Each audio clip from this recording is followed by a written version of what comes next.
So now I've taken our data and I've input it into my calculator. So if you want to follow along at home, we took our data table. My first column there, my L1, that's the length of the string. And then in my second column, L2, that's the time it took to complete one swing. So that was the period of the pendulum. I did this by hitting Stat and then Edit. So this is our list feature. Once you've input your data, let's see what this looks like on a graph. So in order to graph a data set, it's okay if you haven't seen this before. I'm just showing you this because I think it's kind of neat. So in order to graph this, we'd go into the y equals, and you want to highlight plot 1. This is going to grab that data we entered. So hit enter to highlight plot 1. From there, I'm going to hit graph.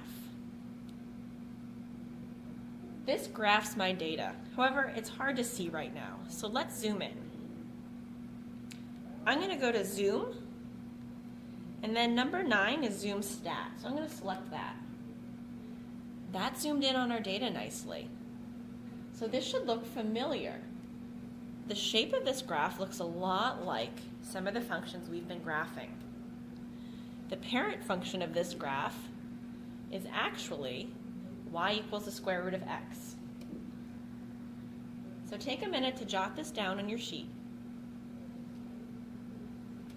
So again, I said our parent function here is the square root function, y equals the square root of x. However, we can tell from looking at this that it's definitely been stretched. So if you notice the scale on my axes, I'll go into my window so you can see them. The scale here, in the x direction, we go from 10 to 70. And in the y direction, it's very small. Our y max is less than 2. So in this case, we definitely have something being stretched or maybe shrunk in this case. So I'm going to go back to our graph. Now, in order to get an equation for this, our calculators can do some work for us. So this isn't something that I would expect you guys to know. However, we're just doing it for this investigation. So I'm going to go ahead and ask my calculator to give me the equation of that line. I hit Stat. Now I'm going to go over to the calc function.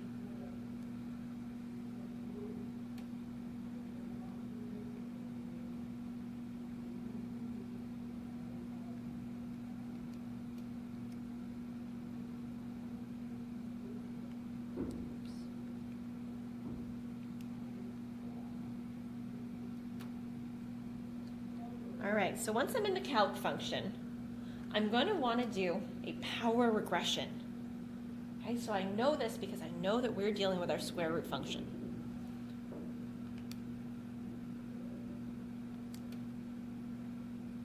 All right, so this is what I was looking to get. So here we have y equals a times x to the power of b. Now notice what our value for b is in this case.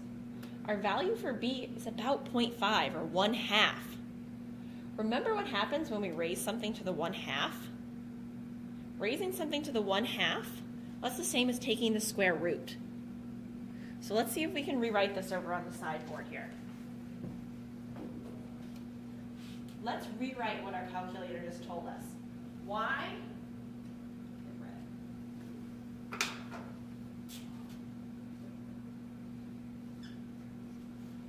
equals a, which is 0.2, times x to the 1/2.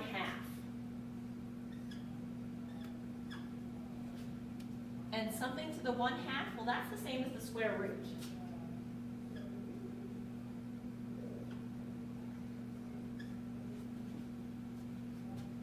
So our equation for this line is y equals 0.2 times the square root of x.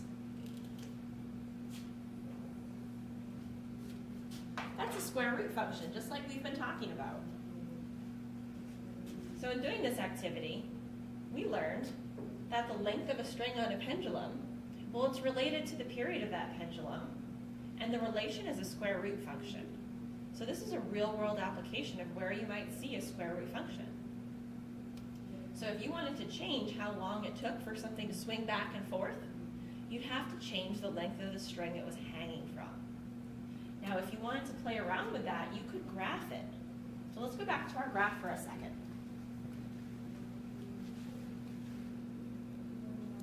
So on my graph here, we notice that on our x-axis there, let's go back to our list and see what we had on our x-axis. So on our x-axis, that was the length of our string. So we plotted the length of our string versus how long it took for it to swing back and forth.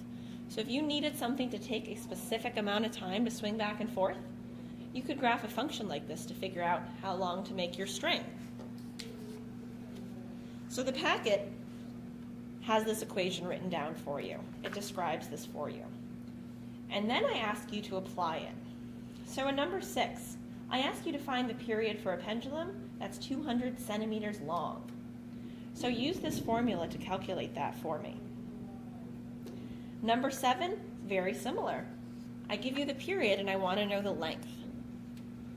So pause the video if you have to and answer those 2 questions. Now I have one more question for you. So we talked about this pendulum and how we use it. I want you on your assignment sheet, I want you to write 3 different pendulums that you've encountered in your life.